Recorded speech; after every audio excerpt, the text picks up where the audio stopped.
لکڑی کی جائے نماز پر نماز پڑھنا یہ جائز ہے یا نہیں، پڑھ سکتے ہیں یا نہیں؟ تو یاد رہے کہ ہر ایسی ٹھوس چیز کے اوپر نماز پڑھنا جائز ہے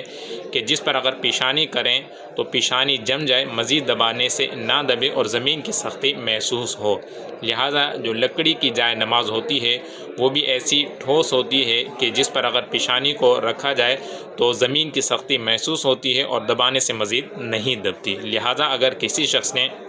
لکڑی سے بنی جائے نماز کے اوپر، یعنی جو تختہ ہوتا ہے، اس کے اوپر نماز ادا کی تو اس کی نماز ہو جائے گی، اس میں کوئی حرج، کوئی کراہت وغیرہ بھی نہیں آئے گی۔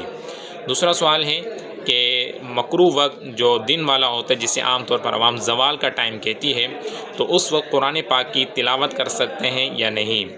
یاد رہے کہ جو مکروہ 3 اوقات ہیں، تو اس وقت جیسے بالخصوص یہ زوال والا وقت ہے تو اس میں تلاوت نہ کرنا بہتر ہے، یعنی بہتر ہے کہ قرآن پاک کی تلاوت نہ کریں، دیگر اوراد و وظائف کے اندر مشغول رہیں، لیکن اگر کوئی تلاوت کرتا ہے تو یہ بھی جائز، گناہ نہیں ملے گا۔ تیسرا سوال ہے کہ 3 طلاقیں دے دی ہیں، اب رجوع کا طریقہ کیا ہے؟ تو یاد رہے کہ جب 3 طلاقیں ہو جائیں تو یہ طلاق مغلظہ کہلاتی ہیں، اور اب 3 طلاقوں کے بعد کوئی رجوع نہیں ہے۔ ہاں، دوبارہ رکھنا چاہتے ہیں تو اس کے لیے حلالہ شرط ہے کہ وہ حلالہ عورت کریں، یعنی کسی اور شخص سے نکاح کرے،